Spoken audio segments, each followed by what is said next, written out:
All right, today we're going to crack open the world of programming with Python. It's one of the friendliest languages out there, so if you've ever had that little thought, hey, I wonder if I could tell a computer what to do, well, your journey starts right now. I mean, have you really thought about it? Ever wanted to make your computer handle some super boring task for you? Or build your own website from scratch? Or maybe even dig through a huge pile of data? Just give it a perfect set of instructions and watch it go. Well, guess what? That's exactly what programming is. It's how we talk to computers. And we're going to start our journey with Python, a language that's famous for being really clear and easy to read, which, trust me, is a huge plus. So, where do we kick things off? Well, just like learning any new language, you've got to start with your first words. This is how you're going to make the computer sit up and listen. This right here, this is basically the rite of passage for every single programmer. With one simple little command, print, you're telling the computer, hey, display these words, hello world. Then you run it, you see those words pop up, and boom, you've done it. You've officially talked to a machine. This whole cycle, write, run, see what happens, that's the heartbeat of all programming. Okay, cool. But what if you need the computer to actually remember something? That's where variables come in. Just think of a variable as a labeled box. Seriously, you can stick some info inside it, a name, a number, whatever, and just slap a label on it. Then later on, you just call out the label and you get your information back. It's how programs keep track of everything. All right, so our computer can talk and it can remember stuff. That's a great start. But where things get really interesting is when we teach it how to think. So let's dive into how we give our programs the power to make decisions and do things over and over again. This is where simple instructions turn into smart behavior. You do this all the time without even thinking about it, right? If it's raining outside, you take an umbrella. Otherwise, hey, sunglasses it is. Python uses this exact same logic with what are called if and else statements.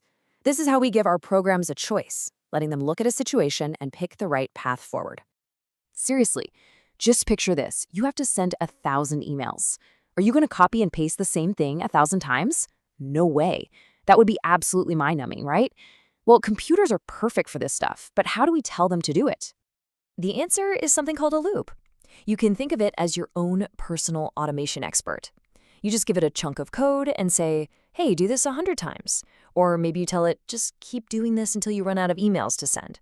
It's what makes your code so powerful and efficient, and it saves you from all that tedious repetition. Okay, so our programs are getting smarter, but they're also getting messier with more data and more tasks. To stop things from turning into a total digital disaster, we've got to get organized. And lucky for us, Python has some awesome tools to help keep everything neat and tidy.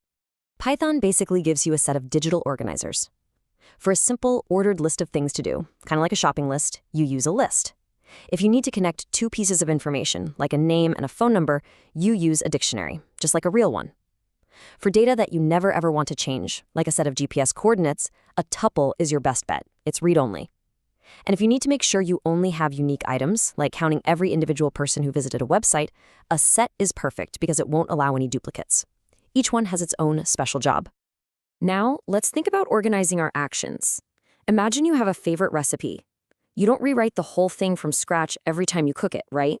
You just refer to the recipe. That's exactly what a function is in programming. It's a reusable recipe for a specific task. You write the code once, give it a name, and then you can just call that name whenever you need it. It keeps your main program so much cleaner. Okay, we've got the fundamentals down. We can think, we can repeat, we can organize. Now it's time to unleash the real power. Let's look at the concepts that let us build the big, complex stuff you see out in the real world. You're going to hear this term a lot, object-oriented programming, or OOP. And it sounds super intimidating, I know, but trust me, this analogy makes it so simple. A class is like the blueprint for a house. It defines everything, how many rooms, what kind of roof, all of it. An object is the actual house you build from that blueprint. And the cool part is, you can build as many unique houses or objects as you want, all from that one single blueprint. It's a game-changing way to structure your code. But wait, there's more. Python isn't just the language. It comes with this whole ecosystem of incredible power-ups. Exception handling is like a safety net that catches errors so your whole program doesn't just crash and burn. But the real heavy hitters are the libraries. Need to do some serious number crunching for science? You grab NumPy. Need to slice, dice, and analyze huge tables of data? Pandas is your absolute best friend. These are specialized toolkits that let you do amazing things without having to build everything from scratch. So when you put it all together, you realize Python is so much more than just a bunch of commands. It's a complete toolkit.